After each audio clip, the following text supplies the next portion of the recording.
Trigonometry is the study of triangles. फिर trigonometric functions को देखें।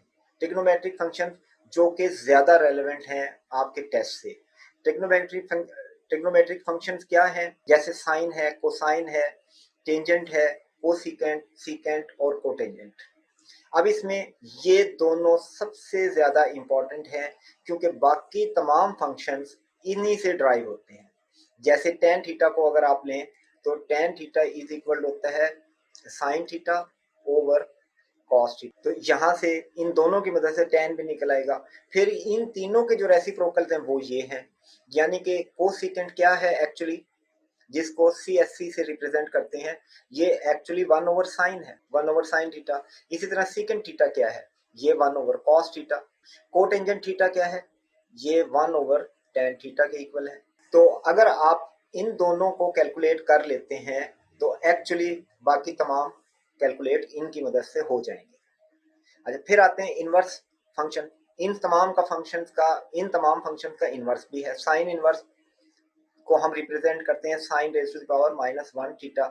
आप ये याद रखें कि ये -1 इसकी पावर को शो नहीं कर रहा, बल्कि ये इनवर्स को शो कर रहा है। यानी कि अगर हम कहते हैं कि sine of 45 degree is equal to 1 over 2 under root, तो sine inverse of 1 over 2 under root is equal to 45 degree. यानी कि इनवर्स फंक्शन क्या देता है आपको? ये एंगल की वैल्यू देता है, जबकि साइन थीटा जो है आपको एक वैल्यू देता है। जब आप इसका इनवर्स लेते हैं तो थीटा कैलकुलेट होता है। जैसे कि साइन ऑफ 45 जो है 1 ओवर 2 अंडर रूट है। अगर आप 1 ओवर 2 अंडर रूट का इनवर्स साइन लेंगे तो 45 डिग्री आ जाएगा। इसी तरीके से कोसाइन का इनवर्स है cos inverse theta, tan inverse theta, cosecant inverse, इसी तरह सीकेंट और कोटेंजेंट इनवर्स। अब देखें ट्रिग्नोमेट्रिक फंक्शंस होते क्या हैं। ये बेसिकली सर्कुलर फंक्शंस हैं। यानी कि अगर आपके पास एक सर्कल है और उसका रेडियस 1 है, ये रेडियस रेड लाइन से जो शो हो रहा है ये 1 है, तो जो इस पॉइंट P का x कोऑर्डिनेट होगा वो cos थीटा होगा और जो y कोऑर्डिनेट होगा वो sin थीटा होगा। यानी कि P पॉइंट के कोऑर्डिनेट क्या होंगे? x कोऑर्डिनेट इसका होगा cos थीटा और y कोऑर्डिनेट होगा sin थीटा। तो ये इस लिहाज से हम कहते हैं कि ये सर्कुलर फंक्शन है। सर्कुलर फंक्शन देखें, रेडियस इज इक्वल टू 1 है, तो यहाँ पर जो कोऑर्डिनेट बनते हैं इस P पॉइंट के वो ये होते हैं। फिर इसमें एक और इम्पॉर्टेंट चीज है कि आप जो है इस सर्कल को मूव करें। देखें, आप पूरा चक्कर लगा कर आते हैं तो दोबारा इसी पॉइंट पर पहुंच जाएंगे। इसका मतलब है वही वैल्यू दोबारा आ जाएगी। तो किसी भी एंगल में अगर आप 360 डिग्री ऐड कर दें, क्योंकि सर्कल को पूरा चक्कर लगाने का मतलब है 360 डिग्री, आप पूरा चक्कर लगा के वहीं पहुंच जाएं तो सेम वैल्यू आ जाएगी। यानी कि अगर ये एंगल थीटा है, ये एंगल थीटा है, इसमें अगर आप 360 डाल दें, ऐड कर दें, तो इसकी साइन और कोसाइन पे कोई फर्क नहीं होगा, वही दोबारा वैल्यू वापस आ जाएंगी। इस तरह से हम कह सकते हैं कि यूनिट सर्कल में, यानी कि वो सर्कल जिसका रेडियस 1 है, उसका x कंपोनेंट है cos थीटा और y कंपोनेंट है sin थीटा, जो कि इसके कोऑर्डिनेट से भी जाहिर हो रहा है। फिर जैसे अभी बात की कि ट्रिग्नोमेट्रिक फंक्शन सर्कुलर होते हैं, यानी कि ये पीरियोडिक होते हैं। एक सर्टेन पीरियड के बाद वही वैल्यू दोबारा आ जाएगी। जैसे आप इस सर्कल में अभी देखें कि इसको अगर 360 डिग्री, आप 360 डिग्री कितना है? 360 डिग्री होता है 2 पाई के इक्वल। तो अगर हम एंगल में 2 पाई ऐड कर दें तो साइन थीटा की वैल्यू वही आ जाएगी जो थीटा साइन थीटा की थी। यानी कि इसकी वैल्यू और इसकी वैल्यू सेम आएगी, क्योंकि 2 पाई ऐड करने से वैल्यू को कोई फर्क नहीं पड़ता, वो रिपीट होकर वहीं आ जाती है। इसी तरीके से cos थीटा में अगर आप 2 पाई डाल दें, ऐड कर दें, तो cos थीटा के इक्वल ही रहेगा। लेकिन अगर हम tan थीटा को लें तो tan थीटा का जो पीरियड है ये है पाई, यानी कि 180 डिग्री। इस लिहाज से अगर एंगल में 180 डिग्री ऐड किया जाए तो उसका जो tan होगा वो थीटा के इक्वल ही होगा। तो हम कहेंगे कि tan का जो पीरियड है वो पाई है, यानी कि 180 डिग्री। अगर ग्राफिकल फॉर्म में लें तो इसके ग्राफ को हम इस तरह से रिप्रेजेंट करते हैं कि पहले इसकी वैल्यू इंक्रीज होती है और माइनस और 1 तक जाती है, फिर रिड्यूस होकर 0 और फिर -1 और फिर दोबारा वही। जैसे कि यहाँ देखें कि ये सर्कल मूव करता हुआ यहाँ आएगा, ये मैक्सिमम वैल्यू, यहाँ पर मैक्सिमम वैल्यू होगी साइन के लिए, और वैल्यू डिक्रीज होना शुरू हो गई, यहाँ पर पहुंचकर अगेन जीरो पर पहुंच गई, फिर ये माइनस में पहुंची और फिर अगेन जीरो पर आ गई, और अगर हम थीटा की वैल्यू लें तो वो थीटा तक यहाँ आ जाएगा। यानी कि अगर हम यहाँ से शुरू करें, ये जीरो है जो कि ये जीरो पॉइंट शो हो रहा है, फिर ये पाई बाय टू यानी कि 90 डिग्री तक मूव करती है, तो देखें कि पाई बाय टू यानी कि 90 डिग्री पर इसकी वैल्यू मैक्सिमम यानी कि 1 हो जाती है। फिर उससे ऊपर जाएं तो वैल्यू डिक्रीज होना शुरू हो जाती है, डिक्रीज होते होते वो जीरो पर पहुंचती है, ये जीरो पॉइंट आ गया। फिर उसके बाद -1 तक ये वैल्यू जाती है, ये -1 आ गया, और फिर उसके बाद ये ऊपर की तरफ इंक्रीज होती है और यहाँ पर पहुंचकर दोबारा 1 हो जाती है, और यहाँ पर पहुंचकर दोबारा 0 हो जाती है। इसी तरह से अगर हम आगे चलें तो मजीद एंगल को बढ़ाते जाएं, दोबारा इसी तरह से मूव करते रहें, तो देखें कि दोबारा वही वैल्यू आना शुरू हो जाएंगी। जो वैल्यू यहाँ थी वो वैल्यू यहाँ पर भी है, वो वैल्यू यहाँ पर भी आएगी, वो वैल्यू यहाँ पर भी। तो इस तरह से ये पीरियाडिक फंक्शन है, एक पीरियड के बाद अपनी वैल्यू को रिपीट करते हैं। फिर आते हैं राइट एंगल की तरफ। राइट एंगल किसको कहते हैं? जिसमें एक एंगल 90 डिग्री हो, यानी कि राइट एंगल ट्राइंगल कौन सी ट्राइंगल है जिसमें एक एंगल 90 डिग्री हो, उसे हम राइट एंगल ट्राइंगल, और ये ही ट्राइंगल ट्रिग्नोमेट्रिक की बेसिस बने। अब इन्हीं ट्रिग्नोमेट्रिक फंक्शन को राइट एंगल ट्राइंगल में देखते हैं, यानी कि जो अभी हमने सर्कल में डिस्क्राइब किए थे, अब राइट एंगल ट्राइंगल में भी वही सिचुएशन है। क्योंकि अगर आप इस सर्कल में दोबारा आए तो आप ये देखें कि ये एक ट्राइंगल ही तो बन रही है, जिसमें सामने ये जो हाइट शो हो रही है ये साइन थीटा है, और ये जो एक्स कंपोनेंट जो हॉरिजॉन्टल लाइन है ये कॉस थीटा है। तो इससे हम कह सकते हैं कि एक्चुअली राइट एंगल ट्राइंगल जो है वो ट्रिग्नोमेट्री की बेसिस बनती है, क्योंकि साइन और कॉस इसी से निकाले जा सकते हैं। अगर ये थीटा है, यहाँ पर दिया गया है 90 डिग्री और ये एक एंगल है थीटा, इसके सामने ये अपोजिट साइड है, यानी कि इसको याद रखने के लिए हम कहेंगे सामने वाली साइड, ये इसके सामने है, और ये हाइपोटेनस है, और ये इसकी एडजेसेंट साइड है जो इससे मिली हुई है। तो साइन किसके इक्वल है? आप देखें कि ये इसके अपोजिट ओवर हाइपोटेनस, तो इसमें sine theta is equal to opposite divided by hypotenuse. तो इसको याद कैसे रखें? अक्सर बच्चे जो है इसको भूल जाते हैं कि कौन सी साइड किधर लेनी है।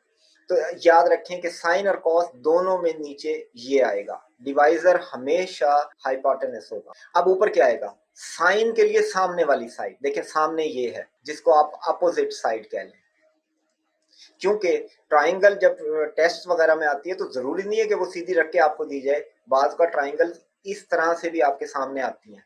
अब ये भी राइट एंगल है, तो आप ये देखें कि इस एंगल के सामने कौन सी है, कौन सी अपोजिट? ये वाली अपोजिट बनेगी साइड। तो इसलिए ये साइन सामने वाली, देखें आसान लफ्ज है, सीन दोनों में आ रहा है, साइन सामने वाली साइड ओवर दिस, और कॉस फिर जाहिर सी बात है दूसरे वाली साइड, सामने वाली को छोड़कर वो एडजेसेंट है। तो ये साइन जो है वो याद रखना आसान है, साइन थीटा, थीटा के सामने वाली साइड डिवाइडेड बाय सबसे बड़ी साइड, और कॉस के लिए एडजेसेंट साइड ओवर सबसे बड़ी साइड। अच्छा, अब अगर इसी में से टेन ड्राइव करना हो तो देखें टेन थीटा जो है वो इक्वल होता है साइन थीटा ओवर कॉस, तो इसको हम इस तरह लिख लेते हैं, sine theta divided by cos theta. Sine theta किसके इक्वल है? Opposite over this, opposite over this, divided by adjacent over this. अब इसको जरा सॉल्व करें तो ये इक्वल होगा opposite over this multiplied by hypotenuse over adjacent. तो ये इससे कैंसिल, ये इक्वल हो जाएगा opposite side over adjacent side. ये आ गया आपके पास tan की वैल्यू जो कि ये दी हुई है, अपोजिट ओवर एडजेसेंट। इसी तरह से कोसिकेंट सीकेंट वगैरह मालूम किए जा सकते हैं। मसलन कोसिकेंट के लिए ये इक्वल होता है 1 ओवर साइन, तो 1 ओवर साइन क्या हो जाएगा? Hypotenuse over opposite. सीकेंट किसके इक्वल होगा? सीकेंट थीटा होगा 1 ओवर कॉस के, तो वो भी आप कैलकुलेट कर सकते हैं। और कॉट थीटा किसके इक्वल होगा? वो 1 ओवर tan होता है, तो tan को उल्टा कर दें तो वो क्या हो जाएगा? Adjacent over opposite. तो इस तरह से ये दोनों वैल्यूज मालूम हो, यानी कि साइन और कोसाइन, तो बाकी रेशियोज खुद ब खुद कैलकुलेट की जा सकती। अब देखते हैं some facts about right angle triangle. Sine और कोसाइन फंक्शन की मैक्सिमम और मिनिमम वैल्यू साइन थीटा या कॉस थीटा ये लेस देन और इक्वल टू 1 होगा, और ग्रेटर देन और इक्वल टू -1 होगा। इससे बड़ी वैल्यू नहीं आ सकती, कोई भी एंगल रख लें आप। इसकी मैक्सिमम वैल्यू है 1 और मिनिमम वैल्यू है -1। इसी तरीके से cos थीटा की भी यही वैल्यू है, cos थीटा लेस देन और इक्वल टू 1 और ग्रेटर देन और इक्वल टू -1। तो इनके दरमियान इनकी तमाम वैल्यूज एग्जिस्ट करेंगी। ये नेक्स्ट पॉइंट है, sum of any two sides of a triangle is greater than the third side. देखें यहाँ पर इक्वल का साइन नहीं है, ग्रेटर देन है। इसका मतलब क्या है? इसका मतलब ये है कि कोई भी ट्राइंगल ले लें आप, क्योंकि ये रूल जो है वो सिर्फ राइट एंगल ट्राइंगल के लिए नहीं है, ये तमाम ट्राइंगल के लिए वैलिड है। तो अगर ये ट्राइंगल है और इसकी 3 साइडें ए बी सी हैं, तो sum of any two sides, for example A plus B, ये ग्रेटर होगा थर्ड साइड से। बी प्लस सी, ये ग्रेटर होगा थर्ड साइड यानी कि ए से। ए प्लस सी, ये ग्रेटर होगा बी से। तो ये वैलिड होने चाहिए तीनों पॉइंट, तब ट्राइंगल बन सकती है, वरना ट्राइंगल बनेगी ही नहीं। यानी कि वो अगर एक साइड छोटी रह जाए तो ट्राइंगल नहीं बनेगी। अब इस तरह से ये ट्राइंगल नहीं बनी, इसमें ब्रेक है, तो ये वैलिड होना चाहिए, तब ट्राइंगल बन सकती है। बेशक उसकी शक्ल कुछ भी हो, शेप उसकी कोई भी हो सकती है, लेकिन ट्राइंगल बनेगी जरूर।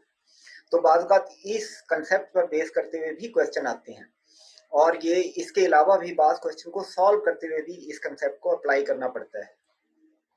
मसलन अगर मैं एक ट्राइंगल बनाऊं जिसके अंदर ये साइडें हैं कि ये 7 है, ये 3 है, तो इस साइड की पॉसिबल वैल्यू क्या होगी? वो पॉसिबल वैल्यू होगी इनका डिफरेंस।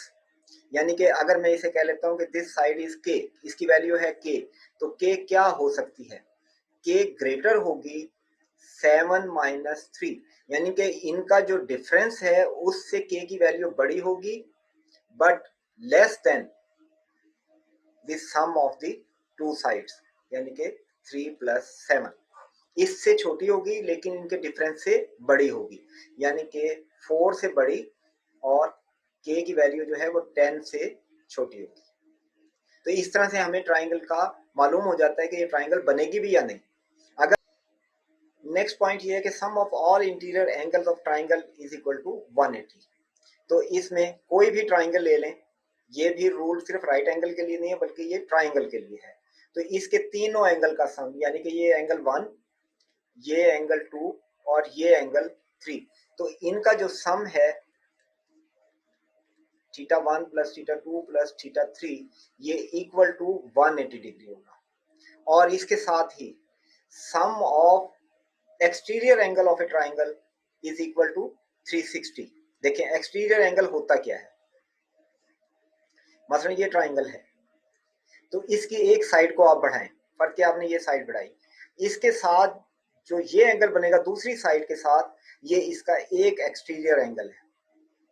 इसी तरीके से अगर अब हम इस साइड को बढ़ाते हैं, तो इसके साथ जो एंगल बनेगा ये इसका एक्सटीरियर एंगल है, ये हम कह लेते हैं 1, ये 2, और अब तीसरी साइड को बढ़ाएं, इस साइड को ऊपर बढ़ाएं और दूसरी साइड के साथ इसका एंगल बनाएं, तो ये हो गया एंगल 3। इन तीनों एंगल जो कि एक्सटीरियर एंगल है, इन तीनों का सम 360 डिग्री होगा। फिर आते हैं कॉम्प्लीमेंट्री एंगल्स। कॉम्प्लीमेंट्री एंगल्स वो एंगल्स जिनका सम, वो दो एंगल जिनका सम 90 डिग्री हो, वो कॉम्प्लीमेंट्री एंगल होते हैं। यानी कि अगर हमें थीटा 1 की वैल्यू मालूम हो, फर्ज किया कि एक एंगल है 30, तो इसका कॉम्प्लीमेंट क्या होगा? 90 माइनस 30 इक्वल टू 60, यानी कि 30 डिग्री का कॉम्प्लीमेंट्री एंगल होगा 60 डिग्री। 45 डिग्री का कॉम्प्लीमेंट्री एंगल होगा 45 डिग्री, 45 90 डिग्री बनता है। 20 डिग्री का कॉम्प्लीमेंट्री एंगल होगा 70 डिग्री। इसी तरह से अगर दो एंगल का सम 180 डिग्री हो, तो इनको हम कहते हैं कि ये सप्लीमेंट्री एंगल्स हैं। सप्लीमेंट्री एंगल्स, जब दो एंगल का सम 180 डिग्री हो, और अगर दो एंगल का सम 360 के इक्वल हो जाए, तो इन्हें कहा जाता है कि ये एसोसिएटिव एंगल है, ये एसोसिएटिव एंगल्स है। लेकिन ज्यादातर कॉम्प्लीमेंट्री एंगल्स और सप्लीमेंट्री एंगल्स ये ज्यादा इस्तेमाल होते हैं। एसोसिएटिव एंगल का नाम आपने कम ही सुना होगा। नेक्स्ट फैक्ट है an angle and opposite sides are proportional. ये देखें कि एंगल अगर बड़ा होगा तो उसके सामने वाली साइड भी बड़ी होगी। ये ट्राइंगल है, इसमें ये एंगल है। अगर ये एंगल छोटा कर दिया जाए तो देखें इसकी ये वाली साइड भी छोटी हो जाएगी। मसलन अगर मैं इसको दोबारा बनाता हूँ और मैं इस एंगल को अब छोटा कर देता हूँ, याद, तो ये साइड भी छोटी हो जाएगी। अगर ये एंगल बड़ा कर दिया जाए, इसको, इस एंगल को मैं बड़ा करके यहाँ तक ले आता हूँ, तो आप ये देखें कि ये साइड भी बड़ी हो जाएगी। तो opposite side of an angle is proportional to the angle. Angle बड़ा है तो अपोजिट साइड भी बड़ी है, अगर एंगल छोटा है तो अपोजिट साइड भी छोटी है। तो अगर इसको देखें, ये वाला एंगल अंडर कंसीडरेशन लें तो इसके सामने ये साइड है, अगर ये एंगल बड़ा होगा तो ये साइड भी बड़ी होगी। अगर ये एंगल लें तो इसके सामने ये साइड है, अगर ये एंगल बड़ा होगा तो ये साइड भी बड़ी होगी, अगर ये एंगल छोटा होगा तो ये साइड भी छोटी होगी। यानी कि opposite sides and angle and its opposite sides are proportional. तो अगर हम राइट एंगल ट्राइंगल में आ जाएं तो ये 90 डिग्री है। अब ये जो दो एंगल हैं ये कॉम्प्लीमेंट्री एंगल होंगे जो अभी आपने पढ़े थे, क्योंकि इन दोनों का सम 90 बनता है। ट्राइंगल के अंदर टोटल एंगल का सम कितना है, 180। 180 में से 90 तो ये हो गया, बाकी बचा 90, वो ये दोनों एंगल है। यानी कि इस एंगल और इस एंगल का सम 90 डिग्री होगा, तो ये कॉम्प्लीमेंट्री एंगल है।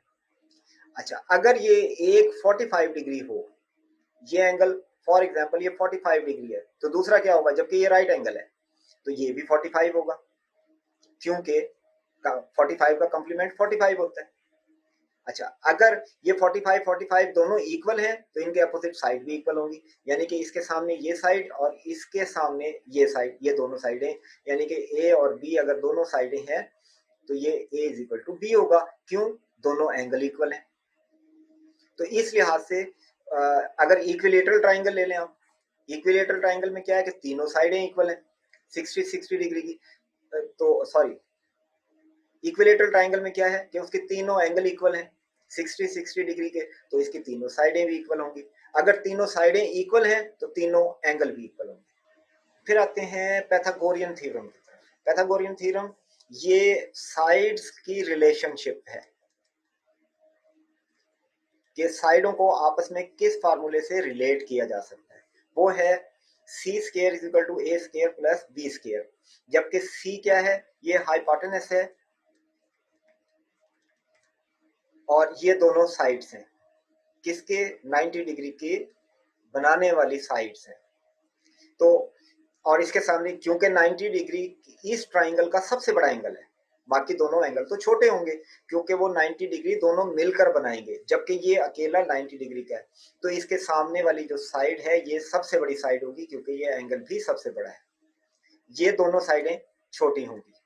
ये तो एक अलग से बात थी, लेकिन पैथागोरस थ्योरम क्या बता रहा है आपको कि तीनों साइडों के दरमियान ये रिलेशन है कि ये जो सबसे बड़ी साइड है वो इक्वल होती है ए स्केयर प्लस बी स्केयर के अंडर रूट के, यानी कि सी की वैल्यू क्या होगी, ए स्केयर प्लस बी स्केयर का अंडर रूट।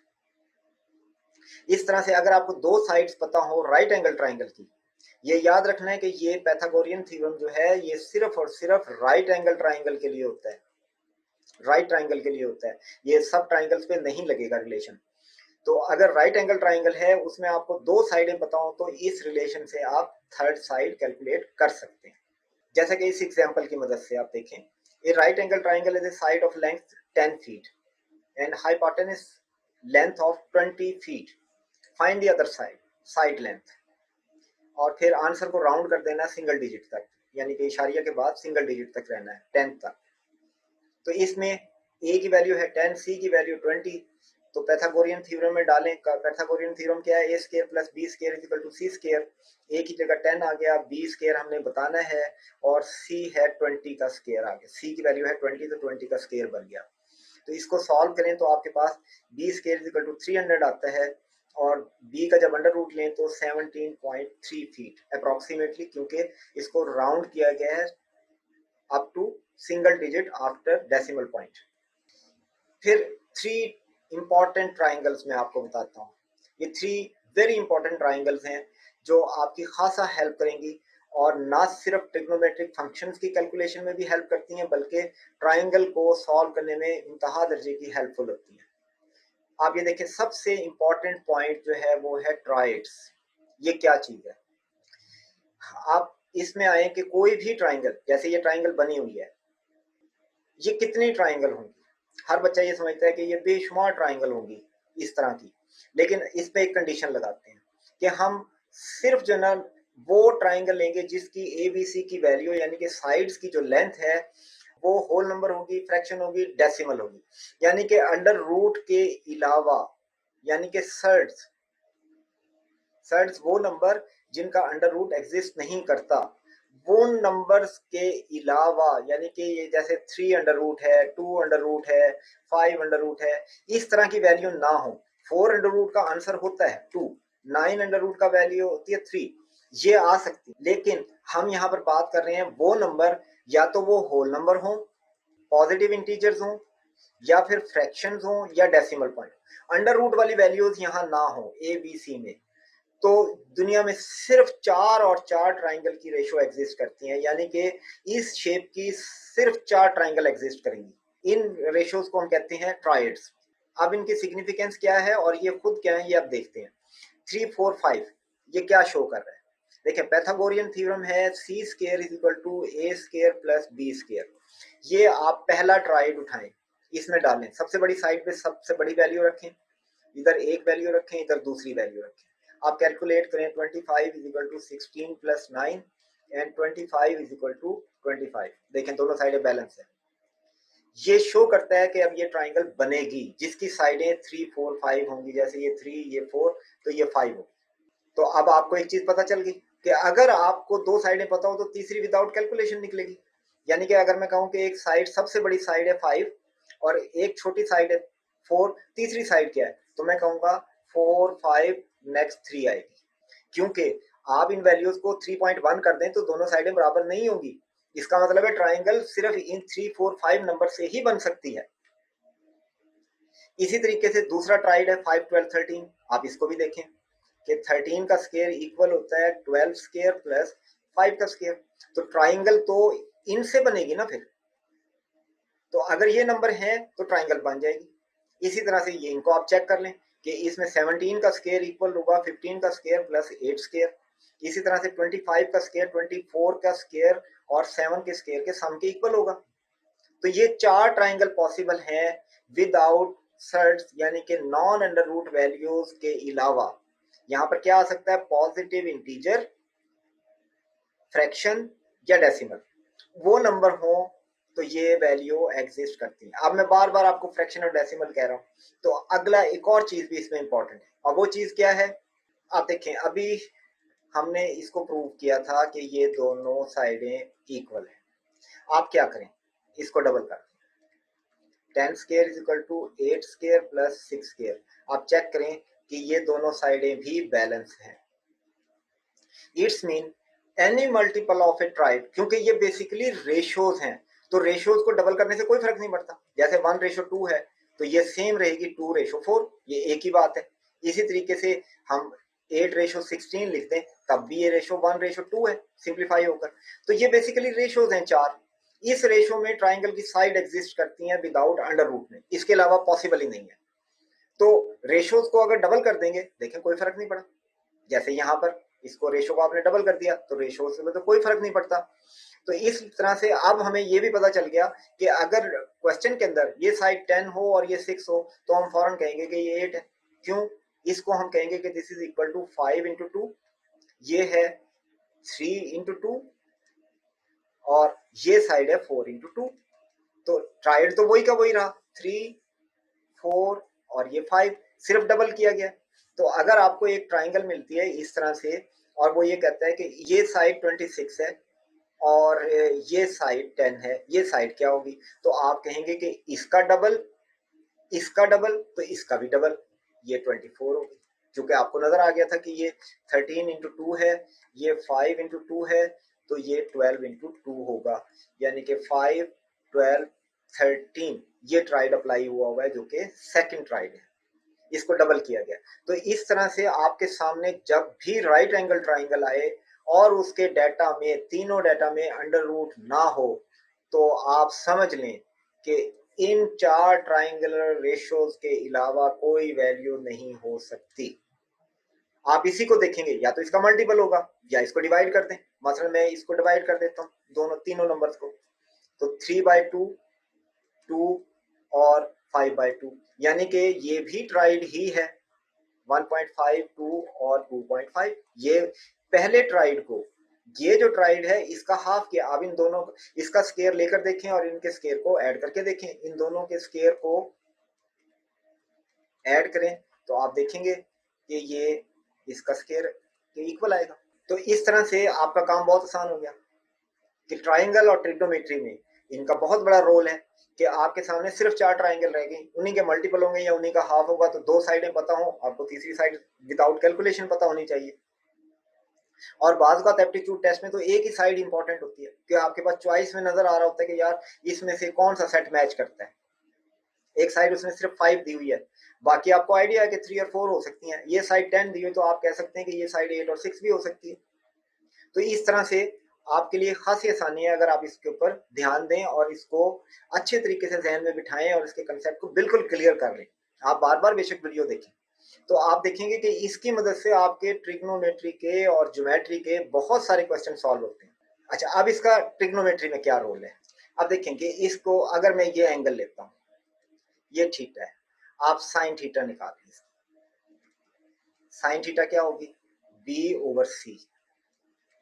ठीक है, अब मैं इस ट्राइड को लेता हूं, इसमें ये c है, ये इक्वल टू 5 है, ये इक्वल टू 3 ले लेते हैं, इसको 4 रखें। देखिए अभी ट्राइड मैंने अप्लाई किया इस पर, तो इस ट्राइड की वैल्यू जरा इसमें डालें, इसके सामने b की वैल्यू है 3 और ये आ गया 5, यानी कि साइन थीटा की वैल्यू है 3/5। कॉस थीटा कैलकुलेट करें, कॉस थीटा आपकी आएगी इसके साथ a/c जो कि 4/5 है। आप गौर करें, ये वैल्यूज ट्राइड में से ही हैं, हमने ट्राइड ही रखा था यहाँ पर। तो अगर आपको पता हो कि किसी एंगल यानी कि साइन थीटा जो है वो फॉर एग्जांपल 3/5 है, तो कॉस थीटा तो बड़े आराम से निकल आएगा, क्योंकि ये ट्राइड ही तो है। ये 3, ये 5, तो बाकी क्या बचा 4, तो कॉस थीटा क्या होगा 4/5, यानी कि कंप्लीमेंट से ही वैल्यूज आएंगी ना, क्योंकि साइन के साथ सामने वाला लग जाएगा, कॉस के लिए साथ वाला लग जाएगा, तो होगा तो वो ट्राइड। अगर वो ट्राइड अप्लाई हो रहा है यानी कि नॉन अंडर रूट वैल्यूज दी हुई हैं, तो लाजमी तौर पे इन्हीं में से कोई वैल्यू होगी, वरना साइन थीटा कॉस थीटा तो और हो नहीं सकते। ट्राइंगल जब बनती, राइट एंगल ट्राइंगल बनती ही इन 4 से है। तो अगर आपको इनमें से 2 का कॉम्बिनेशन मिल जाता है तो तीसरे का कॉम्बिनेशन बनाने में क्या देर लगती है। तो इस तरह से ये चारों के चारों राइट एंगल ट्राइंगल की जो रेशियोज हैं वो साइन कॉस निकालने में आपकी बहुत ज्यादा हेल्प कर सकती है। कि 3/5 अगर साइन थीटा है तो कॉस थीटा जो है 4/5 होगा। अब इसको जरा देखें, अगर मैं यहां से कहता हूं कि कॉस थीटा जो है वो 12/13 है, क्योंकि इसने नीचे ही आना है, ये सबसे बड़ी साइड ये वाली है, तो 12/13 है, तो साइन थीटा क्या होगा, साइन थीटा इसमें से 5/13 होगा। अब फिर साइन और कॉस की मदद से टेन निकल आएगा, टेन और टेन होगा तो कॉट भी और कोसिकेंट भी और सीकेंट भी, क्योंकि बेसिकली तो ये 2 रेशियो साइन थीटा और कॉस थीटा ही होती हैं, बाकी तो इन्हीं के साथ ऑपरेशन होता है कि टेन थीटा में साइन थीटा और कॉस थीटा लेते हैं। टेन कॉट थीटा क्या होता है, कॉट थीटा टेन का इनवर्स होता है 1/10। तो इस तरह से अगर ये दोनों आपको मालूम हो जाते हैं तो बाकी रेशियोज भी पता होती हैं आपको। तो इस तरीके से आपके लिए खासी हेल्पफुल होती हैं। कि अगर इसको ले लेते हैं एग्जाम्पल को, हम कहते हैं जी कि sine theta is equal to 24/25, तो कॉस थीटा क्या होगा, देखें ये 24/25 इस ट्राइड में से आया है, तो इसके अंदर कॉस आ जाएगा, cos theta is equal to 7/25 होगा। ये बात क्लियर है बिल्कुल कि साइन थीटा कॉस थीटा की वैल्यू ट्राइड में से अगर नजर आ जाए आपको, तो आप समझ लेंगे आपको सारी वैल्यूज मालूम है, एक का पता होना चाहिए। ये खासतौर पे फ्रैक्शन में ही आपको पता चलेगा, लेकिन अगर पॉइंट्स में भी दी हुई हो तो भी कोई फर्क नहीं पड़ता। मिसाल के तौर पर मैं कहता हूं कि sine theta is equal to 0.6 है, 0.6, तो आप ये देखेंगे दिस इज इक्वल टू 6/10, तो ये हो गया 3/5। तो कॉस थीटा क्या होगा, cos थीटा जो है 4/5 होगा, जो कि इक्वल होगा 0.8। अच्छा, दूसरी इंपॉर्टेंट ट्राइंगल, आइसोसेलेस ट्राइंगल। ये कौन सी ट्राइंगल है? जिसकी दो साइडें इक्वल होती हैं। आइसोसेलेस ट्राइंगल जिसकी दो साइड इक्वल हो। वो जरूरी नहीं है कि राइट एंगल हो, लेकिन ये टॉपिक जो किसके बारे में है, यानी कि ये ट्राइंगल भी आइसोसेलेस है कि इसकी अगर ये साइड और ये साइड इक्वल है, हालांकि ये राइट एंगल नहीं है, लेकिन हम किसकी बात कर रहे हैं? आइसोसेलेस राइट एंगल ट्राइंगल की बात हो रही है। तो इसलिए इसको ध्यान में रखें कि इसकी दो साइडें इक्वल होंगी और एक एंगल जो है वो 90 डिग्री का होगा। तो उसकी शेप इस तरह से बनेगी, क्योंकि दो साइडें इक्वल हैं तो दोनों एंगल भी इक्वल होंगे। इसके इक्वल ये, इसके अपोजिट ये एंगल, इसके अपोजिट ये, और ये दोनों साइडें इक्वल हैं तो दोनों एंगल भी इक्वल होंगे। अब देखें, दो साइड इक्वल हो तो थर्ड साइड आप ये बना दें, यानी कि ये जो दोनों इक्वल हैं इनकी वैल्यू x है, x को अगर हम 2√रूट से मल्टीप्लाई करेंगे तो थर्ड साइड आ जाएगी। और ये फिक्स है किस केस में? जब दोनों साइडें इक्वल हो, यानी कि अगर आपको कहा जाए कि दिस इज इक्वल टू 5, ये भी 5, तो ये साइड क्या होगी? ये 5 इंटू 2√रूट होगी। अब ये बहुत बड़ा इंडिकेटर है, क्योंकि हमारे बहुत सारे क्वेश्चन होते हैं जिसमें हमें कैलकुलेशन की जरूरत ही नहीं पड़ेगी। कैसे? मैं आपको ये ट्राइंगल देखकर कहता हूँ कि जी बताएं, ये जो साइड है ये 7 इंटू 2√रूट है। कौन सी ट्राइंगल है? और ये पहले बता दिया गया राइट एंगल। तो देखिए, इसकी मदद से हमें क्या पता चलेगा कि ये वैल्यू 7 है, क्योंकि यहाँ से अंदाजा लगाएंगे 2√रूट हटाएं तो ये x ये रहा, तो ये 7 यहाँ आ गया, ये 7 इधर आ गया, ये दोनों साइडें इक्वल होंगी। ये एंगल क्या होगा? 45 डिग्री, ये एंगल 45 डिग्री। तो देखें, एक वैल्यू से आपने पूरी ट्राइंगल को सॉल्व कर दिया। इसी तरह से कोई और ले लें, ये आपके पास है 5 इंटू 2√रूट, तो ये साइड 5, ये साइड 5, और ये एंगल 45, ये एंगल 45। तो एक इंडिकेटर क्या था? 2√रूट हाइपोटेनस के वैल्यू के अंदर आ रहा हो तो आप कहेंगे कि इसकी बाकी वैल्यूज ये हैं, यानी कि जो 2√रूट के अलावा वैल्यू है वो साइड बन जाएंगी और एंगल 45 का होगा।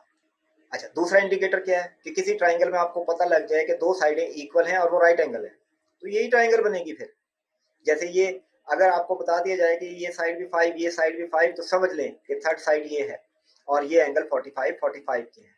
इसी तरह अगर आपको सिर्फ ये पता चल जाए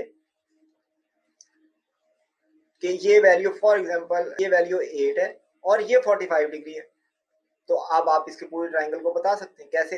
ये 45 है तो ये भी 45 होगा। जब दो एंगल इक्वल हैं तो दोनों साइडें भी इक्वल होंगी। ये, अब जब ये दोनों साइडें इक्वल हैं तो ये साइड, ये जो थर्ड साइड है वो ये होगी।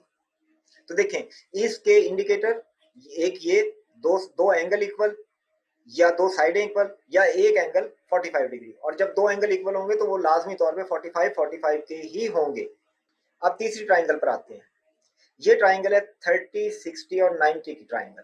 अब इसका रोल देखें आप कि क्या है इसमें, कि अगर एक साइड, ये सबसे छोटी साइड है, और ये जो हाइपोटेनस है ये उसका डबल है x, ये 2x, तो थर्ड साइड क्या होगी? इसके साथ 3√रूट लगा दें, ये साइड बनेगी, और x के सामने 30 डिग्री का एंगल होगा, और ये 3√रूट वाली साइड के सामने 60 डिग्री का एंगल होगा। तो सबसे छोटी साइड यानी x के सामने 30 डिग्री का एंगल होगा और 3√रूट वाली साइड के सामने 60 डिग्री का एंगल होगा। ये तो है ही 90 डिग्री का। तो देखें, यहां पर भी इंडिकेटर मौजूद है। किस तरह से कि अगर आपको एक आधी चीज का पता लगता है तो बाकी चीजें निकाली जा सकती हैं। इसमें अगर हमें पता चले कि ये साइड जो है वो, ये सबसे बड़ी साइड नहीं है, ये याद रखें, सबसे बड़ी साइड ये है, ये साइड है 7, एक साइड ट्राइंगल की एक्सेप्ट द हाइपोटेनस। तो वो अगर 7 इंटू 3√रूट है तो ये साइड क्या होगी? ये 7 होगी। ये क्या होगी? ये 14 होगी। किससे पता चला? ये 3√रूट के इंडिकेटर से पता चल रहा है कि ये रेशो होगी साइडों में। इसके सामने ये वाला एंगल कितना होगा? ये 30 डिग्री होगा। 3√रूट के सामने वाला एंगल कितना होगा? 60। ये, और ये तो ऑलरेडी 90 था ही, क्योंकि राइट एंगल की बात हो रही है। तो इस तरह से आप देखेंगे इस ट्राइंगल की मदद से भी आप बहुत सारे क्वेश्चन सॉल्व कर लेंगे। आपको पता लग जाएगा कि एक चीज ये है तो बाकी क्या है। दूसरा इंडिकेटर देखिए, पहला इंडिकेटर मैंने आपको ये बताया कि 3√रूट आ जाए किसी दूसरी साइड में except than the larger side, या फिर सबसे छोटी साइड और सबसे बड़ी साइड में 1 और 2 की रेशो हो, जैसे ये रेशो दी हुई है 1 और 2 की, यानी कि अगर ये ट्राइंगल आपके सामने आए कि वो कहेगी जी ये 5 है और ये 10 है, तो ये क्या होगा, ये 5 इंटू 3 अंडर रूट होगा। ये एंगल क्या होगा, ये सबसे छोटी साइड के सामने 30 होगा, 3 अंडर रूट के सामने वाला 60 डिग्री होगा, ये 90 डिग्री। इस तरह से बाकी साइडें पता लग गई। इसी तरह अगर आपको पता चल जाए कि एक एंगल 30 डिग्री का आ रहा है, राइट एंगल ट्राइंगल है और एक एंगल 30 डिग्री का है, तो आप समझ लेंगे सारी रेशो एग्जिस्ट करेंगी। अपोजिट वाला 60, वो तो जाहिर है साइडों में रेशो ये वाली मिलेगी और यहाँ पर ये वैल्यू आएगी। अगर वो x की वैल्यू दे दे तो सारी वैल्यूज निकल आएंगी। इसी तरह से अगर हमें 60 डिग्री का पता चल जाए तो बाकी सारी चीजों की रेशोज का हमें अंदाजा हो जाता है। अच्छा, अब trigonometric ratios and standard angles को देखिए आप, कि यहाँ से कुछ एंगल्स आपको साइन कॉस वगैरह की रेशोज ऑलरेडी मालूम होनी चाहिए। मसलन साइन 0 इज इक्वल टू 0 होता है, sine of 90 degree is equal to 1 होता है, और आपको पता होना चाहिए जो पहले डिस्कस हो चुका है कि साइन की मैक्सिमम वैल्यू 1 होती है और मिनिमम वैल्यू -1 होती है। तो ये sine 0 is equal to 0, sine 90 is equal to 1, cos 0 is equal to 1 and cos 90 is equal to 0। ये वैल्यूज इसी तरीके से 30, 60 की वैल्यू, 45 की वैल्यू, ये आपको याद होनी चाहिए। तो आप ये देखें कि जो अभी दो स्टैंडर्ड ट्राइंगल जो आपने अभी देखी थी, एक तो टू इक्वल साइड्स वाली और ये 30, 60, 90 डिग्री वाली ट्राइंगल, तो इनमें से ही रेशो आपको निकल आएगी साइन थीटा और कॉस थीटा की। कैसे, इसको उठाएं, यहां से हम लेते हैं साइन ऑफ 45 डिग्री, इसकी बात कर रहे हैं, ये 45 डिग्री, तो सामने कौन सा है, x, सबसे बड़ा कौन सा है, x ओवर 2 अंडर रूट, यानी कि आपने क्या किया, हाइपोटेनस और ये सामने वाला जिसको हम कहते हैं अपोजिट, तो ये आ गया अपोजिट हाइपोटेनस। अब ये इक्वल हो गया x over x into 2 under root, तो ये इक्वल हो गया 1 ओवर 2 अंडर रूट के, और ये इक्वल होता है 0.707 के। तो देखें इस तरीके से आपको साइन 45 फौरन ही मिल गया। ये वैल्यू साइन 45 की है, किस ट्राइंगल से, इस वाली ट्राइंगल से। अब इस ट्राइंगल की तरफ आए जो अभी हमने पढ़ी थी, तो इससे अच्छा सॉरी इसमें, और इसी तरीके से अगर आप इसमें cos 45 लेना चाहें तो वो क्या होगा, adjacent over hypotenuse is equal to 1 over 2 under root. तो साइन 45 और cos 45 की वैल्यू इक्वल होती है, और वो इक्वल होती है 1 ओवर 2 अंडर रूट के, और डेसिमल फॉर्म में अप्रोक्सीमेटली ये इक्वल होता है 0.707 के। इसी तरह से आप आए साइन 30 निकालते हैं, 30 डिग्री ये है, इसके सामने x, हाइपोटेनस 2x, तो साइन 30 की वैल्यू आ गई 1 ओवर 2 और या फिर 0.5। चलें cos ऑफ 30 लें, cos of 30 adjacent over hypotenuse 2x, this is equal to 3 under root by 2, और ये इक्वल होता है 0.866 के। ये आ गई cos 30 की वैल्यू। अब इसी तरीके से आप 60 डिग्री की निकाल लें, इसमें से 60 डिग्री अब ये है, तो साइन 60 क्या होगा, सामने ये आ गया x इंटू 3 अंडर रूट और बाय 2x, x से x खत्म हुआ तो ये 3 अंडर रूट बाई 2 जो कि इक्वल है 0.866 के। इसी तरह से आप कॉस निकाल लें, वो इसकी वैल्यू 1/2 आ जाएगी, क्योंकि इसके साथ एडजेसेंट कौन सा होगा, ये एडजेसेंट ये, और नीचे ये आएगा 1/2 बन जाएगा। तो आप देखें इन दोनों ट्राइंगल की कितनी इंपॉर्टेंस है कि आप इसकी मदद से साइडों को भी कैलकुलेट कर सकते हैं, इंडिकेटर्स की मदद से पूरी ट्राइंगल सॉल्व कर सकते हैं, प्लस साइन थीटा और कॉस थीटा की स्टैंडर्ड वैल्यू भी इसी से मालूम हो जाती है। अगर आप इन ट्राइंगल को याद रखें और पूरी तरह से जहन में बिठा लें तो ये वाली चीजें भी याद करने की जरूरत नहीं पड़ेगी, आपको ये उसको फौरन देखते ही अंदाजा हो जाएगा कि कौन सी वैल्यू बनेगी। ये पूरी टेबल है जैसे मैंने कैलकुलेट किया था, ये इसके अलावा है कि आप बाकी वैल्यूज को भी देख लें, क्योंकि टेन थीटा तो उन्हीं वैल्यू से बन जाएगा, साइन ओवर कॉस करेंगे तो टेन थीटा की वैल्यू आ जाएंगी, यानी कि बाकी जो रेशियोज होती हैं वो इन दोनों की मदद से ही कैलकुलेट हो जाएंगी। तो असल इन्हीं का प्रॉब्लम है। तो इस टेबल में देखें कि 0 डिग्री के लिए साइन थीटा की वैल्यू 0 और कॉस थीटा की वैल्यू 1, यानी कि साइन 0 की वैल्यू 0, कॉस 0 डिग्री की वैल्यू 1। 30 पे ये वैल्यूज आ गई, 45 पे जो भी हमने की थी, और ये इक्वल होती है 0.707 के, ये भी इसके इक्वल है। देखें 60 डिग्री पे 3 अंडर रूट बाई 2, ये वैल्यू इक्वल 0.866 के होती है, 90 डिग्री पे 1, कॉस की ये वैल्यू, ये टेन और कॉट वगैरह की, ये आपको वैसे ही याद करनी चाहिए, यानी कि इनमें से कोई भूल नहीं चाहिए। खास तौर पे ये तो हर सूरत आप याद कर लें, क्योंकि वहां पर अगर एंगल कोई इधर उधर आ भी जाता है तो अप्रोक्सीमेट वैल्यू तो ली जा सकेगी ना। अगर वो आपसे 30 डिग्री की बात करे, आपको तो 30 की याद है, अब आप टेबल तो नहीं याद कर सकते पूरी एंगल्स की, के 1 से लेकर 360 डिग्री तक के सारे एंगल की वैल्यूज टेबल हिट्स कर लें आप, तो ये तो पॉसिबल नहीं होगा, और आपके गलती के चांसेस भी रहेंगे। और कैलकुलेटर और टेबल जो होती है ट्रिग्नोमेट्रिक टेबल, वो अलाउड नहीं होती पेपर में, और वो आपको कहीं ऐसा क्वेश्चन दे देते हैं कि 35 डिग्री के लिए साइन मालूम करना है। तो अगर आपको 30 डिग्री की वैल्यू पता है और 45 डिग्री की वैल्यू पता है कि यार ये 0.707 है और ये जो है ये 0.5 है, तो जो 35 की वैल्यू होगी वो थोड़ी सी इधर कहीं होगी, तो आप कह देंगे इसमें से कि यार 0.56 होगी या 0.61 होगी, कोई ऐसी वैल्यू होगी, लाई तो इसके दरमियान में ही करेगी ना। तो इस तरह से ये टेबल आपके लिए हेल्पफुल होती है कि अप्रोक्सीमेट वैल्यू मालूम की जा सकती है, सारी याद करने की जरूरत नहीं है। आपको इनके रिलेशन पता होना चाहिए कि टेन कैसे बनता है साइन ओवर कॉस, कॉट कैसे बनता है कॉस ओवर साइन, तो ये अगर याद है और ये वैल्यू याद है तो ये भी कैलकुलेट हो जाएंगी। अब हम एग्जाम्पल देखते हैं क्वेश्चन सॉल्व करने के लिए। The top of two poles of heights 20 meter and 14 meter are connected by wire. दो पोल्स हैं, एक 20 हाइट का है एक 14 हाइट का, और इनको एक वायर से कनेक्ट किया गया है।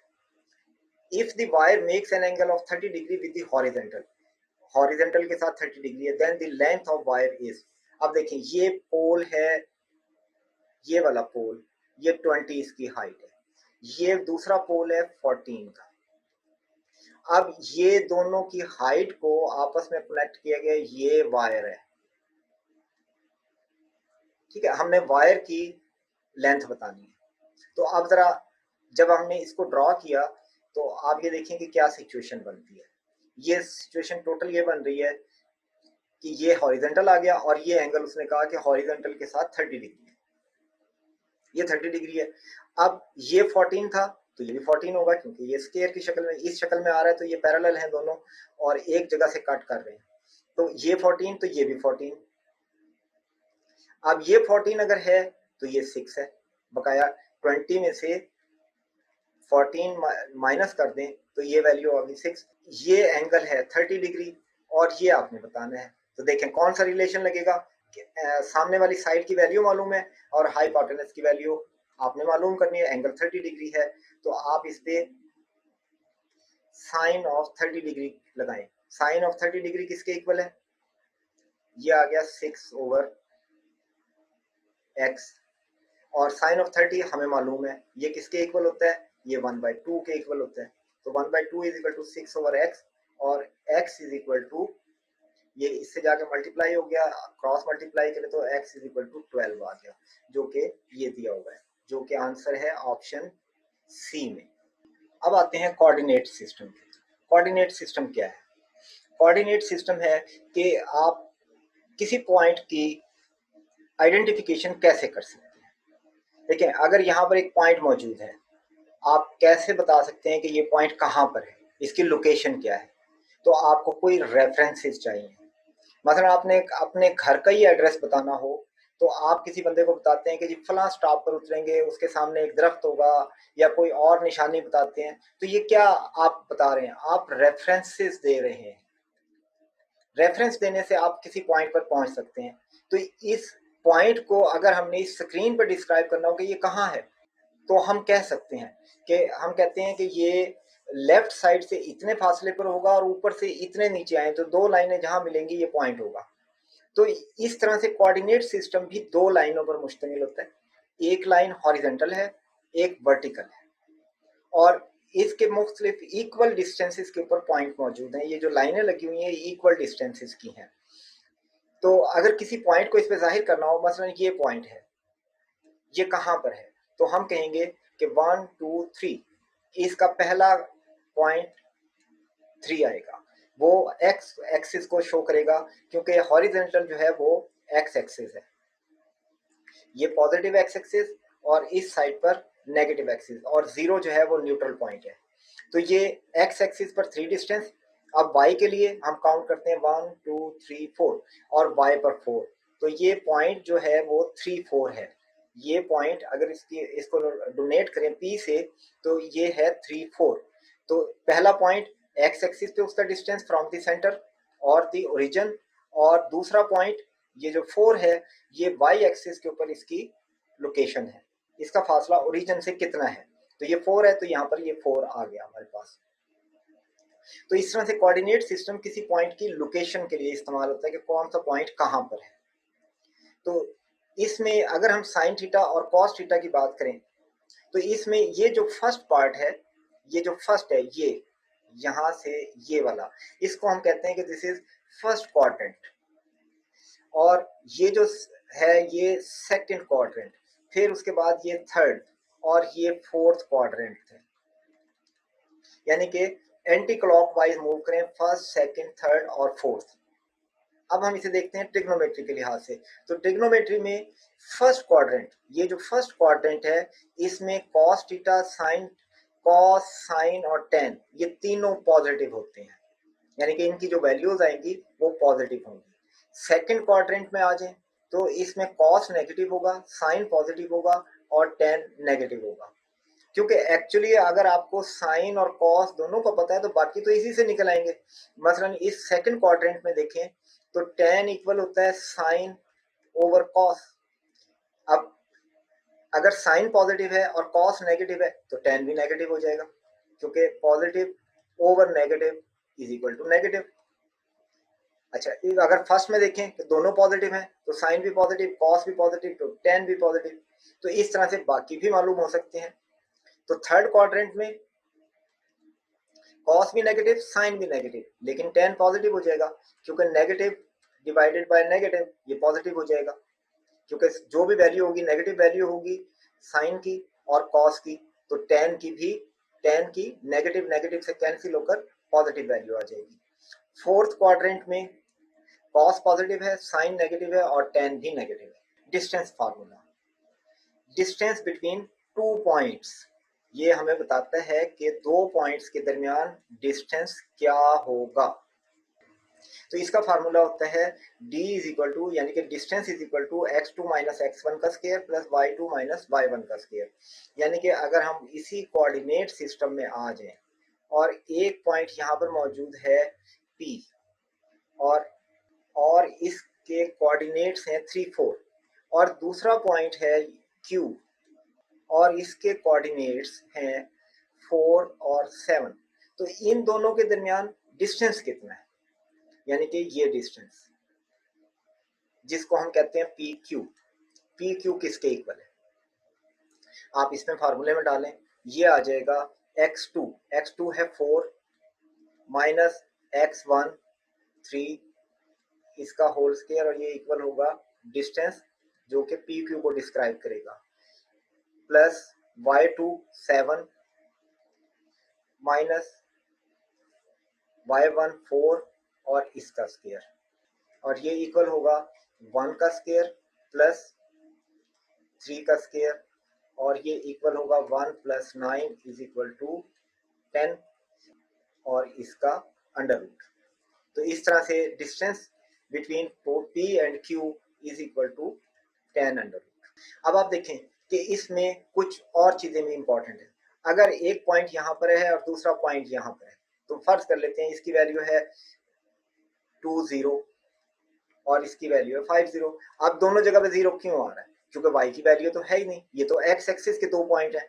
तो डिस्टेंस फार्मूला श्रिंक होकर क्या हो जाएगा, distance formula direct 5 minus 2 is equal to 3 के इक्वल होगा, क्योंकि y इसमें चेंज नहीं हो रहा। जब y चेंज ना हो रहा हो, यानी कि ये वैल्यूज दोनों इक्वल हों, तो फिर सिर्फ x एक्सिस का डिफरेंस ले लें, फिर स्केयर वगैरह के चक्कर में मत पड़े, डायरेक्टली आप डिस्टेंस ले लें। यानी कि अगर आपसे कहें कि 5 7 और 9 7 के दरमियान डिस्टेंस कितना है, ये दो पॉइंट आपको दिए गए, तो अब आप देखें कि ये चेंज नहीं हो रहा है, ये भी 7 ये भी 7, y चेंज नहीं हो रहा, सिर्फ x चेंज हो रहा है। तो जो चेंज हो रहा है उसका डिफरेंस ले लें, ये हो जाएगा 9 माइनस 5 इज इक्वल टू 4। तो the distance between these two point is 4। इसी तरीके से अगर x ना चेंज हो, मसलन ये वैल्यू ले लेते हैं, हम ये कहते हैं कि जी ये 5 7 है और ये 5 12 है। तो अब इन दोनों के दरमियान डिस्टेंस कितना है? इसमें होगा 12 माइनस 7 इज इक्वल टू 5। इसी तरीके से कोई और पॉइंट ले लें, तो जो अगर दोनों पॉइंट्स में y की वैल्यू सेम है तो distance between this point will be the difference of the x coordinates, और if the x coordinate remains the same in both the points, then the difference between the point is the difference of y coordinates। और ये formula आप सिर्फ उस वक्त लगाएंगे जब दोनों कोऑर्डिनेट्स चेंज हो रहे हों। जैसे कि इस एग्जांपल में था ये 3 4, ये 4 7, दोनों कोऑर्डिनेट चेंज हो रहे हैं तो आप इस फार्मूले की तरफ जाएं। अगर एक कोऑर्डिनेट चेंज हो रहा है और दूसरा नहीं हो रहा तो आप सिर्फ डिफरेंस लेंगे उन दोनों कोऑर्डिनेट्स का जो चेंज हो रहे हैं। फिर आते हैं mid point formula. Mid point formula यानी कि अगर एक पॉइंट इधर P है इधर Q है और इन दोनों के दरमियान आपने मिड पॉइंट लेना है, यानी कि ये पॉइंट फर्ज कर लेते हैं ये K है, तो इसकी वैल्यू क्या होगी? जबकि इसके कोऑर्डिनेट्स हैं x1 और y1 और इसके कोऑर्डिनेट हैं x2 और y2। तो मिड पॉइंट फार्मूले के मुताबिक x कोऑर्डिनेट्स को ऐड करके मिड पॉइंट लेने के लिए 2 से डिवाइड कर दें, y कोऑर्डिनेट को जमा करें और दोनों को 2 से डिवाइड कर दें, तो आपके पास मिड पॉइंट आ जाएगा। फिर आते हैं slope of A line tan theta. Slope of line क्या है? यानी कि ये इसकी इंक्लाइनेशन क्या है, ये लाइन कितनी ऊपर उठी हुई है। मसलन ये हम कोऑर्डिनेट सिस्टम ले लेते हैं और इसमें ये लाइन है, इसकी एक स्लोप होगी। अगर ये दूसरी लाइन है तो इसकी स्लोप इससे ज्यादा है क्योंकि ये ज्यादा उठी हुई है, इसकी इंक्लाइनेशन ज्यादा है। इसकी और भी ज्यादा स्लोप होगी क्योंकि इसकी इंक्लाइनेशन इससे भी ज्यादा है। तो कोई भी लाइन जो ओरिजिन से या किसी पॉइंट से जा रही है उसका एक्स एक्सिस से जो इंक्लाइनेशन होता है, क्या एंगल बनता है, वो उसकी स्लोप होती है। और ये मैथमेटिकली tan थीटा के इक्वल होती है। वो कैसे? क्योंकि स्लोप की जो वैल्यू है वो इक्वल होती है, स्लोप को रिप्रेजेंट किया जाता है m से और इसकी वैल्यू होती है y2 minus y1 over x2 minus x1। ये क्या चीज है? This is the change in y। तो ये हो गया डेल्टा y कि y में चेंज क्या आई। फिर ये है चेंज इन x, तो आप देखें कि ये y ओवर x हो गया, यानी कि opposite side over adjacent side. और आप गौर करें कि जो हम पहले पढ़ चुके हैं कि ये तो tan थीटा के इक्वल होती है। तो ये है अपोजिट साइड, ये सामने इसके ये चेंज इन y है और ये चेंज इन x है। तो चेंज इन x नीचे आ रहा है जो कि एडजेसेंट साइड बनेगी इस एंगल की, और इसके सामने है y, तो अपोजिट साइड इसकी चेंज इन y बन जाएगी। तो इस लिहाज से ये tan थीटा के इक्वल ही है। मसलन अगर हम इसको एक्सप्लेन करना चाहें तो आप देखें कि एक पॉइंट ये है, एक पॉइंट ये है, इसके कोऑर्डिनेट क्या हैं? इसके कोऑर्डिनेट है -6 और y इज इक्वल टू 0 है। इस पॉइंट के कोऑर्डिनेट क्या है? इसके हैं 0 और ये है y इज इक्वल टू 4 है। तो अब इसकी स्लोप क्या होगी? m is equal to change in y। y में चेंज कितना है? चेंज इन y यानी कि delta y over delta x। तो y में चेंज देखें, y में चेंज होगी y2 is equal to 4 minus 0, y1 x2 0 और -6। तो ये इक्वल हो गई 2/3 के, जो कि इसकी स्लोप को रिप्रेजेंट कर रही। Law of science for any triangle, ये जरूरी नहीं है कि राइट एंगल हो, कोई भी ट्राइंगल हो तो साइन ऑफ ए यानी कि इस एंगल की साइन इसके divided by opposite side is equal to, यानी कि ये तीनों इक्वल होते हैं। और ये नोटेशन भी इंपॉर्टेंट है कि जो एंगल ए लिया जा रहा है उसके सामने वाली साइड की लेंथ को कैपिटल ए से रिप्रेजेंट करते हैं। सी एंगल स्मॉल लेटर से शो किया गया है तो उसके सामने वाले को सी कैपिटल से शो करते हैं। ये बी स्मॉल है तो इसके अपोजिट वाले को बी से रिप्रेजेंट करते हैं कैपिटल लेटर में। तो sine of A over A यानी कि एंगल की sine over opposite side is equal to other angle sine over length of opposite side of this angle. इसी तरह से थर्ड एंगल के साथ भी यही सिचुएशन, ये तीनों इक्वल होती हैं। ये है साइन लॉ। इसकी मदद से भी ट्राइंगल पे बेस करते हुए बहुत से एमसीक्यू सॉल्व किए जा सकते हैं। लॉ ऑफ कोसाइन क्या है फॉर एनी ट्राइंगल, ये भी राइट एंगल के लिए फिक्स नहीं है। इसमें क्या है कि एक साइड का स्केयर इक्वल होता है दोनों साइड के sum of squares minus 2bc cos of A क्या है इसके इस साइड के अपोजिट वाला एंगल, यानी कि ये साइड इसका अपोजिट एंगल ये है, और बाकी दोनों क्या है ये अदर साइड्स हैं, उनका sum of square minus 2bc into cos of A. इसी तरीके से अगर ए की जगह बी को यूज किया जाए तो अब अंदर देखें दोनों अब अदर साइड्स आ गई, डबल ऑफ देयर प्रोडक्ट आ गया, और एंगल कौन सा आया जो बी के अपोजिट था। सी स्केयर यानी कि थर्ड साइड के साथ रिलेशन बनाए तो दोनों अदर साइड्स उनके प्रोडक्ट का डबल माइनस के साथ, और एंगल कौन सा होगा जो इसके इस साइड के अपोजिट होगा। फिर ये कुछ ट्रिग्नोमेट्रिक इक्वलेंसेस हैं, जैसे sine of minus x is equal to minus sine of x, cos of minus x is equal to cos of x, tan of minus x is equal to minus tan of x. तो ये भी आपने सारे याद करने हैं, ये क्योंकि इनकी अपनी इंपॉर्टेंस होती है और मुख्तलिफ क्वेश्चन आइडेंटिटीज में ये इस्तेमाल होंगी। मुख्तलिफ क्वेश्चन को सॉल्व करते हुए आइडेंटिटीज में इनको इस्तेमाल किया जाएगा। जैसे टेन ऑफ 2x ये इक्वल होता है इस वैल्यू के साइन स्केयर, x जो है वो 1/2 minus cos of 2x over 2।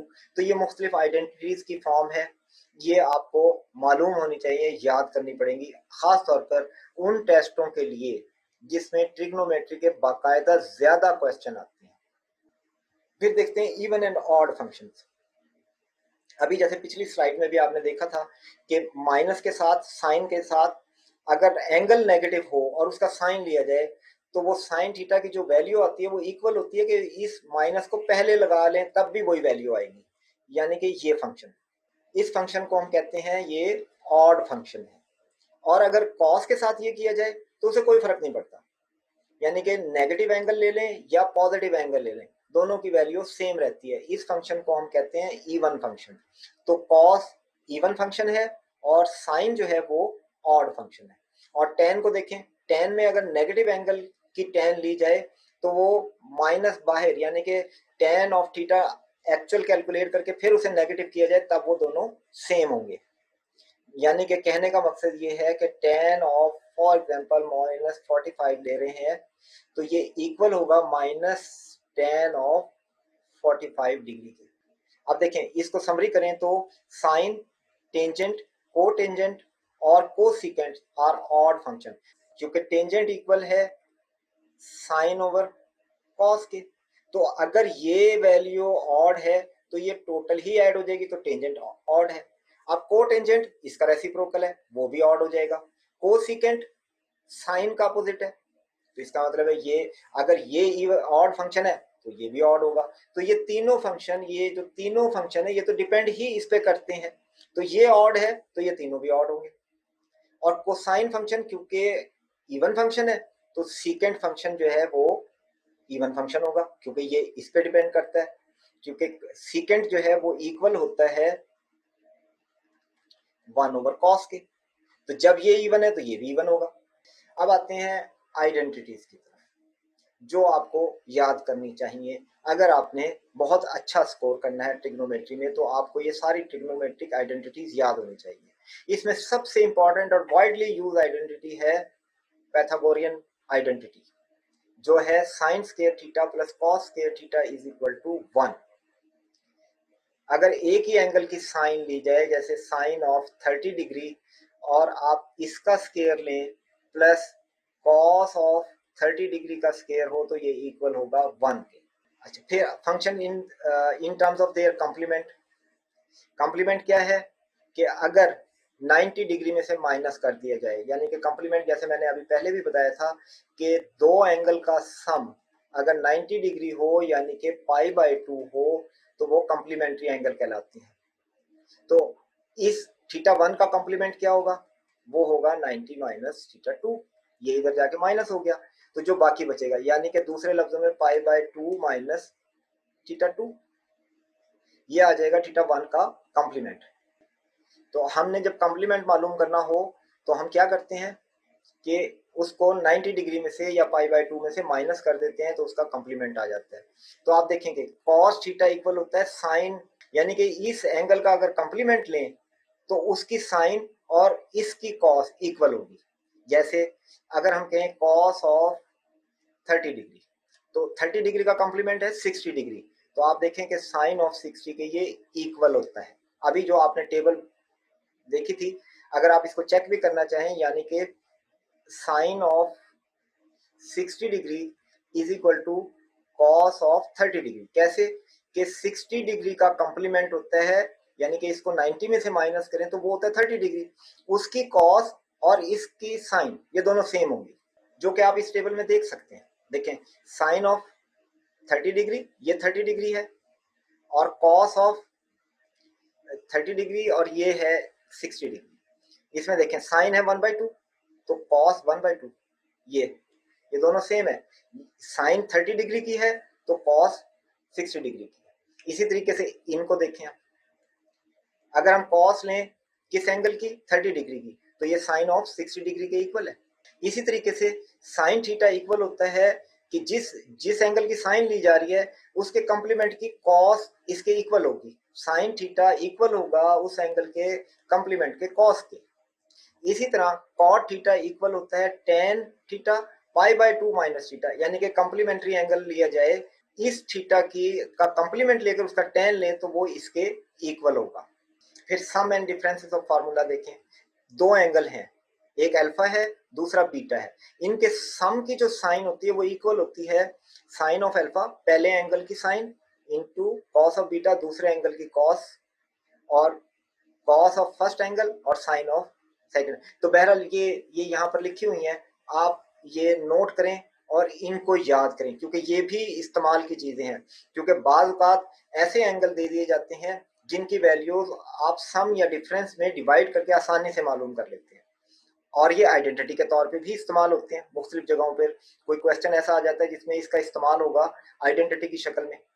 Double angle formula for sine and cosine, ये भी आइडेंटिटीज में है कि साइन ऑफ 2 थीटा, यानी कि साइन ऑफ 60 है, इसको हम लिख सकते हैं कि ये साइन ऑफ 2 इंटू 30 है। देखें ये आ गया साइन ऑफ 2 थीटा, तो ये इक्वल होता है 2 साइन थीटा कॉस थीटा की। तो ये आइडेंटिटी भी आपको याद होनी चाहिए। फिर कॉस ऑफ 2 थीटा ये 3 के इक्वल होता है, ये भी ट्रू है। Cos square theta minus sign square theta के भी इक्वल होता है ये। फिर ये 2 कॉस स्क्वायर थीटा माइनस 1 के भी, और 1 माइनस 2 साइन स्क्वायर थीटा के भी इक्वल होता है। ये भी आपने याद करना है। इनका इस्तेमाल आप जाकर एग्जांपल्स वगैरह में देखेंगे, या फिर इसी चैनल यानी कि एंटी टेस्ट चैनल की आप ट्रिग्नोमेट्री की प्ले लिस्ट में चले जाएं। इसकी प्ले लिस्ट में इसके सॉल्व क्वेश्चन की वीडियोस मौजूद हैं, जो आप वहाँ पर देख सकते हैं कि उसमें बहुत सारे क्वेश्चन हैं जो इन आइडेंटिटीज पर मुश्तमिल है और वो सॉल्व किए गए हैं। एक तो आइडेंटिटीज याद हो जाएंगी, दूसरा ये कि क्वेश्चन भी सॉल्व करने आ जाएंगे, और एग्जांपल्स आपके सामने होंगी कि प्रैक्टिकली हम इनको सॉल्व कैसे करते हैं। तो आप एंटी टेस्ट के चैनल पर जाएं जिसकी ये वीडियो है, और उसमें ट्रिग्नोमेट्री की प्ले लिस्ट सर्च कर लें, तो उसमें आपको ये सॉल्व क्वेश्चन मिल जाएंगे इनके बहुत सारे। इसीलिए मैंने इस वीडियो में वो क्वेश्चन शामिल नहीं किए, ज़्यादा चंद एग्जांपल्स हैं एंड पर, लेकिन मैंने बहुत ज़्यादा नहीं दी, वो इसी वजह से कि वो ऑलरेडी प्ले लिस्ट में मौजूद हैं, वो आप वहाँ से देख सकते हैं। फिर आते हैं Pythagorean formula for tangent and secant. ये भी एक आइडेंटिटी है कि secant square theta is equal to 1 plus tan square theta की है। फिर sum difference and double angle formula for tangent है। ये टेंजेंट के डबल एंगल फार्मूला है, ये सम ऑफ एंगल्स है, ये डिफरेंस ऑफ एंगल्स के लिए ये इक्वालिटी एग्जिस्ट करती है, जो कि बेसिक आइडेंटिटी है फॉर टेंजेंट। और ये हाफ एंगल फार्मूलाज हैं, sine of theta by 2 is equal to this, cos of theta by 2 is equal to this, और tan theta by 2 is equal to this. ये भी आपने याद करना है। फिर triple angle formula sine of 3 theta is equal to this होता है, कॉस 3 थीटा इसके इक्वल, टेन 3 थीटा इसके इक्वल। ये सिर्फ उसी सूरत में याद करें जब आपने बहुत अच्छा स्कोर करना हो और आपके टेस्ट में ज्यादा क्वेश्चन आते हो इस सेक्शन के। फिर सम की identity sine of x plus sine of y is equal to this, ये भी आपके याद करने के लिए मैं बार बार कहूंगा कि ये उस सूरत में याद करें जब आपने बहुत अच्छा स्कोर करना हो और ट्रिग्नोमेट्री के ज्यादा क्वेश्चन आते हो, या एज ए होल ये सेक्शन के तौर पर मौजूद हो, या फिर आपने मैथमेटिक्स के पेपर में अटेम्प्ट करने हो। तो आम जनरली ये बहुत ज़्यादा हो जाता है कि आप आइडेंटिटी याद करें। ये प्रोडक्ट आइडेंटिटीज, ये भी आपके काम है कि इनको याद रखें। फिर देखते हैं सैम्पल क्वेश्चंस।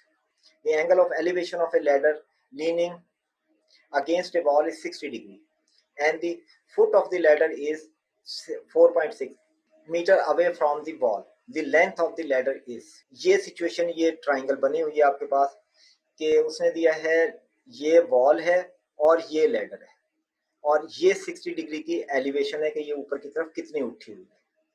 फिर इसने 60 डिग्री यहाँ दिया है एंगल एलिवेशन का और 4.6 मीटर अवे फ्रॉम, तो ये जो साइड है ये 4.6 है away from the wall. Wall ये है, लेडर का बेस पॉइंट ये है।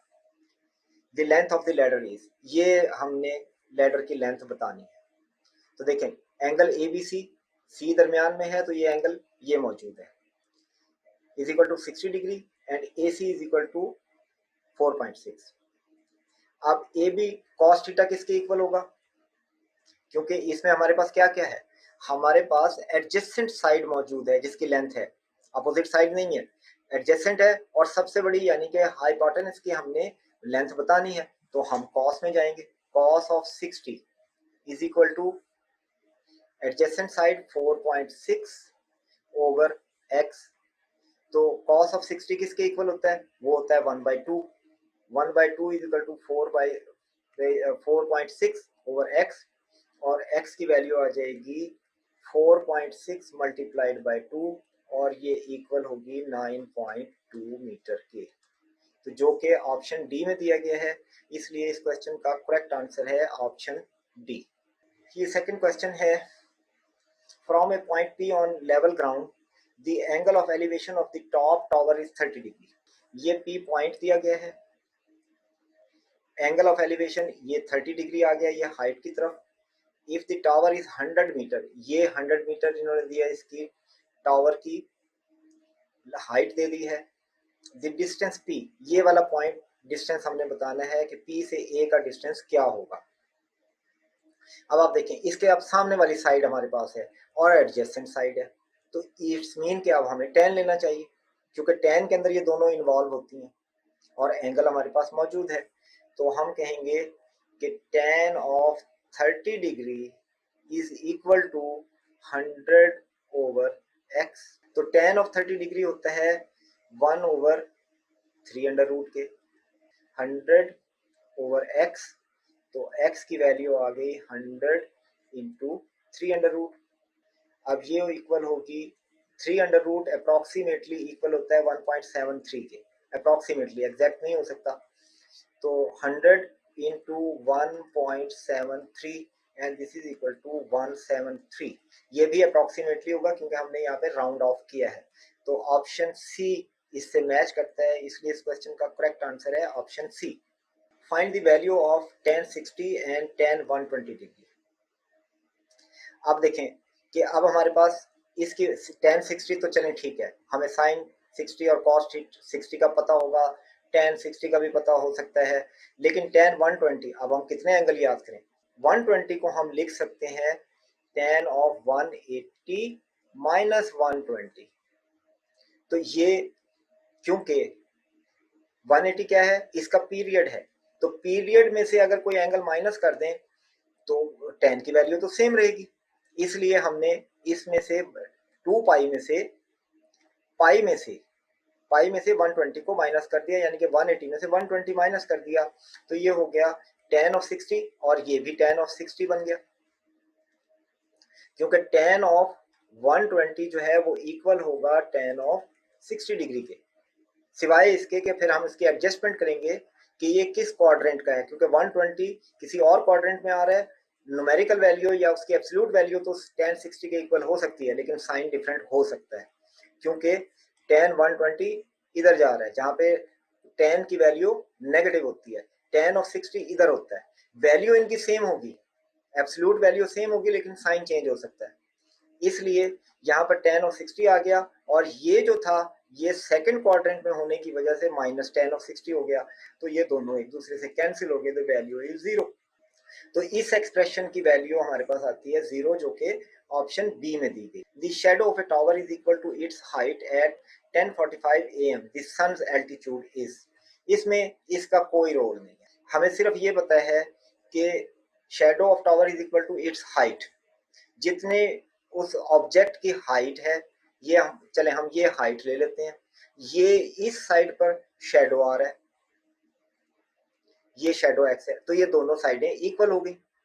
अब हमने ये एंगल बताना है कि वो एलिवेटेड कितना है, सन इस लाइन की सीध में होगा, यानी कि वो इन लाइन होगा इस लाइन के। तो यहाँ पर हम कहते हैं कि सन है, तो एक्चुअली हमने उसकी एलिवेशन बतानी है कि ये क्या है। तो इसकी जो सन की एलिवेशन है वही पॉइंट है, वही लाइन AC है, AC की जो एलिवेशन है वही सन की एलिवेशन है। तो एंगल निकालना है हमने। तो अब हम देखते हैं कि हमारे पास क्या है, अपोजिट साइड और एडजेसेंट साइड। तो हम tan थीटा ले लेते हैं। tan थीटा आ गया x/x और दिस इज इक्वल टू होता है 1, x/x इज इक्वल टू 1, क्योंकि tan इनवर्स ऑफ 1 जो है 45 डिग्री के लिए होता है। तो इसलिए एंगल हमारे पास आएगा 45 डिग्री, क्योंकि tan of 45 degree is equal to 1 होता है, तो एंगल 45 डिग्री होना चाहिए, जिसकी वैल्यू 1 आ रही है, तो जो कि ऑप्शन बी में दिया गया। इसलिए इस क्वेश्चन का करेक्ट आंसर है option B. In a right triangle ABC, the right angle is at B, what is the length of missing side in the figure. अब ये राइट एंगल दिया है B पॉइंट के ऊपर, एक साइड 4 है, एक 3 है, तो आप खुद सोचें, ये तो ट्राइड, डायरेक्ट ट्राइड दिया गया है आपको। ट्राइड में से पहला ट्राइड क्या है, 3 4 5, ये यानी कि ये 3 साइड्स की रेशो है, जो कि मैं पहले आपको बता चुका हूँ। तो एक साइड 3 है, एक 4 है, तो तीसरी साइड जो सबसे बड़ी साइड होगी वो होगी 5 ट्राइड से, क्योंकि ये एग्जैक्टली ट्राइड का ही क्वेश्चन था कि दोनों साइडें ट्राइड में से हैं, तो तीसरी भी ट्राइड होगी, जो कि ऑप्शन डी में दिया गया। इसलिए इस क्वेश्चन का करेक्ट आंसर है ऑप्शन डी। और ये है आइडेंटिटी का क्वेश्चन, यानी कि जिसमें ट्रिग्नोमेट्रिक आइडेंटिटी का यूज है। तो आप देखें कि इसमें हमने इस एक्सप्रेशन को वैल्यूएट करना है, इसको हम रीराइट करते हैं, जरा आपको आसानी से समझ आ जाए। Divided by cot of A plus sine of A. ये मैंने डिवीजन का साइन इसलिए इस्तेमाल किया कि अक्सर स्टूडेंट डिवाइडेड बाय के नीचे फिर डिवाइडेड बाय आ जाए, तो अमूमन वो रिवर्स करते हुए गलती कर देते हैं। तो मैं हमेशा कहता हूं कि आप डिवीजन का साइन लिखें और फिर इसे रिवर्स करें, यानी कि कॉस ऑफ ए, अभी डिवाइड को रहने दें, ये साइन ऐसे ही रहने दें। कॉट की वैल्यू देखें कि tan जो इक्वल होता है वो इक्वल होता है साइन ओवर कॉस की, तो कॉट इसका रेसिप्रोकल होता है, तो कॉट इक्वल होगा कॉस ओवर साइन।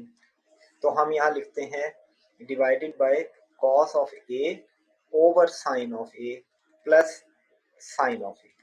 अब ये किसके इक्वल हुआ, ये हो गया cos of A multiplied by sine of A over cos of A. देखिए मैंने अब डिवीजन को मल्टीप्लाई में तब्दील किया और इसको उलट कर दिया, रिवर्स कर दिया, प्लस साइन ऑफ ए। अब कॉस ऑफ ए से कॉस ऑफ ए खत्म, ये बन गया sine of A plus sine of A, तो ये आ गया 2 साइन ऑफ ए, जो कि ऑप्शन बी में दिया गया है। इसलिए इस क्वेश्चन का करेक्ट आंसर है ऑप्शन बी। ट्रिग्नोमेट्री के मजीद क्वेश्चन के सोल्यूशन को देखने के लिए आप विजिट करें ट्रिग्नोमेट्री की प्लेलिस्ट, जो कि एंटी टेस्ट चैनल में दी गई है। ये एंटी टेस्ट इसी चैनल का नाम है जिसकी आप वीडियो देख रहे हैं। इसमें जाकर आप प्लेलिस्ट सर्च करें ट्रिग्नोमेट्री, तो इसमें ट्रिग्नोमेट्री के लेक्चर्स जो होंगे वो भी आ सकते हैं, और साथ ही बहुत से क्वेश्चन जो सॉल्व किए गए हैं ट्रिग्नोमेट्रिक आइडेंटिटी के स्पेशली, वो आपके सामने होंगे। तो आप उन वीडियो को देखकर मजीद लर्न कर सकते हैं कि how to deal with trigonometric questions, और इसका लिंक जो है आपको मिल जाएगा डिस्क्रिप्शन में। आप डिस्क्रिप्शन में नीचे क्लिक करके भी इस चैनल तक और इसकी प्लेलिस्ट में जा सकते हैं।